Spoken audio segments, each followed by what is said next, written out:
Selamat datang di YouTube channel Podcast Malam Kliwon.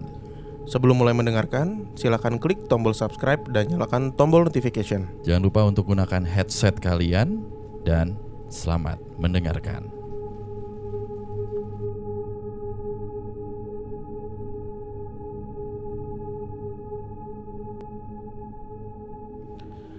Wah, cerita kedua ada artikelnya nih. Gue nggak tahu tuh, tadi gue sempet belum baca. Langsung aja gue bacain ya. Iya. Halo Mas Danu dan Mas Bimo. Halo. Kenalin, nama gue Abi. Gue mau ceritain pengalaman gue waktu gue dulu masih tinggal di Manado tahun 2012. Gue tinggal dulu tuh di Manado, di perkampungan militer, masih daerah kota kok. Nah, ceritanya waktu itu di komplek rumah gue itu belakangnya kayak favela, rumah-rumah bukit kayak di Brazil gitu. Oh, iya ya, kebayang. Nah, salah satu warga di sana tuh ada yang, maaf ya, kelainan mental. Jadi agak gimana gitu orangnya. Tapi dia bebas jalan kemana-mana. Semua warga di sana termasuk orang di kompleks depan atau kompleks gue tuh takut sama dia. Karena dia suka teriak atau lebih parah mukulin orang. Oke. Dia cewek sih. Tapi untungnya gue gak pernah jadi korbannya. Dan setiap ada dia gue menjaga jarak. Beberapa hari sebelum dia bunuh diri, dia ke terminal dekat rumah gue. Nah, di terminal bus Perkamil atau perkampungan militer ini, dia mukul bocah entah pakai apa sampai si kepala bocahnya ini bocor. Waktu itu kondisinya gue sama bibi gue di depan rumah lagi ngobrol sambil ngaso. Dia lewat depan rumah dengan tangan penuh darah sambil marah-marah sendiri. Pas bibi gue tanya abis dari mana dan kenapa tangannya berdarah, dia cuma ngeliat ke arah gue dan bibi gue dengan mata tajam dan super sinis kayak mau nyerang. Akhirnya udah tuh, salah satu sanak keluarganya narik dia buat ke rumah. Pas ditarik, dia masih ngeliatin kita. Nah, kita tahu malamnya lah ada berita dari orang dalam atau favela tadi kalau dia mukul orang. Kira-kira beberapa hari berlalu. Kemudian di suatu pagi ada berita dia tuh meninggal. Nah, orang dalam atau favela itu pada rame karena dia ditemukan meninggal di dalam sumur. Menurut keluarganya, dia udah gak mau hidup lagi. Akhirnya dia ngedorong mamanya jatuh ke lantai. Terus dia lari keluar ke arah sumur dan lompat ke dalam sumur itu. Saat kejadian itu teror mengerikan dimulai. Jadi biasanya kalau di sana orang meninggal itu paling enggak 3 hari baru dimakamin. Karena ada malam kedukaan, malam penghiburan gitulah.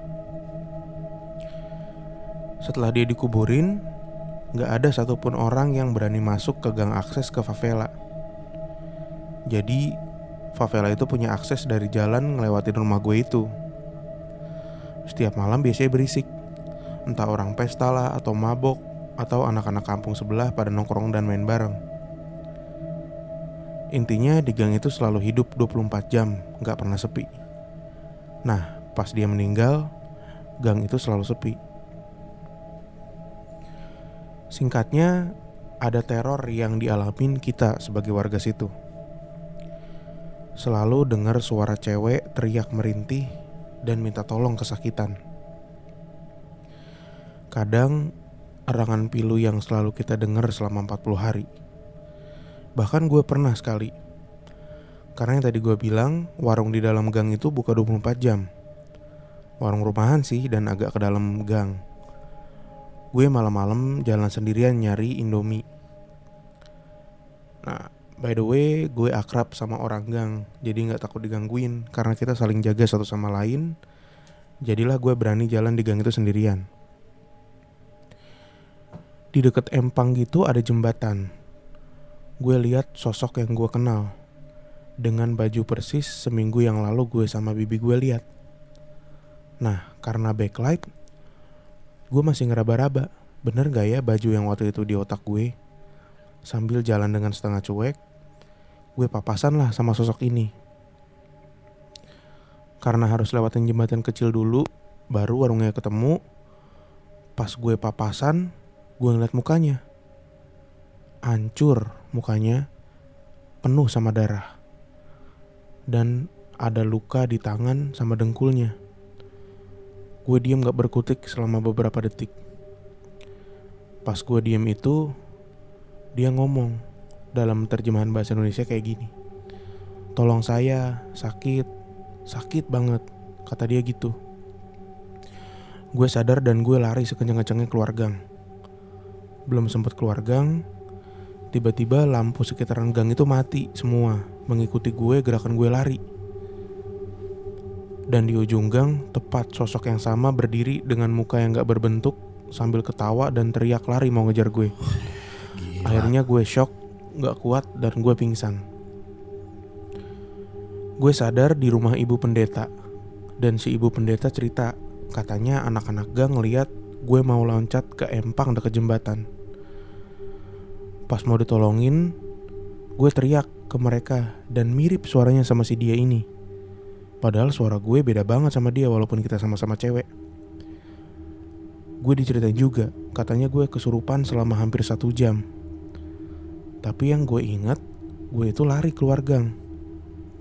Nah akhirnya setelah 40 hari ikut ke kuburnya dia, kita ziarah gitu dan semua orang kampung kita bareng-bareng bersihin kuburannya si cewek ini. Sekian cerita dari gue. Maaf kalau ceritanya kepanjangan dan berantakan. Terima kasih Mas Danu dan Mas Bimo. Diudak.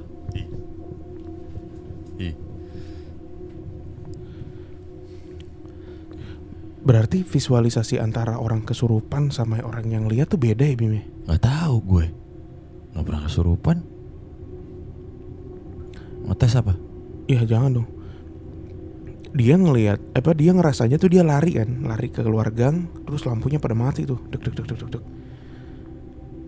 Di depan ditungguin sama sosok yang tadi. Berarti kan itu udah kesurupan sebenarnya. Iya. Orang-orang lihatnya dia malah pengen loncat cuy.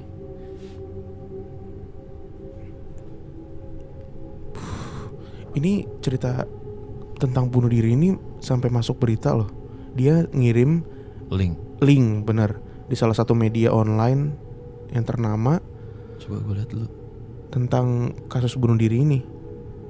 Ya Allah, ada namanya lagi. Tuh, langsung merinding gue. Judulnya aja nih ya. Loncat ke sumur berkedalaman 28 meter, perempuan muda tewas. Coba lihat. Tuh, di Manado.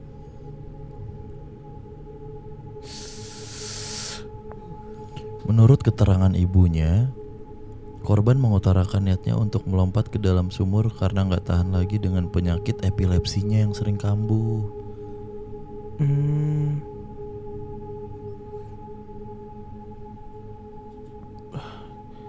Tapi dari keterangannya si Mbak yang ngirim email ke kita ini, kelainan mental kali ya, bukan epilepsi atau gimana ya. Masalahnya dia sering nganiaya orang Bim. Iya sih. Setahu gue kalau orang epilepsi doang mah ya udah biasa aja. Le, lo mencium bau sesuatu gak? Yang Apa? aneh. Apaan? Ada yang kebakar ya? Enggak juga. Itu kali dari aromaterapi lu. Udah ketutup rapat, kayak lebih anyir Le. Enggak ya? Gue sih nyiumnya bau kebakar. Tapi gue pikir dari itu. Enggak ada, itu kan udah ketutup rapat. Ya udahlah ya. Yuk. Gue ceritain lagi. Tuh tadi cerita kedua dari Manado, Sulawesi Utara. Terima kasih ya Mbak Iya. ceritanya.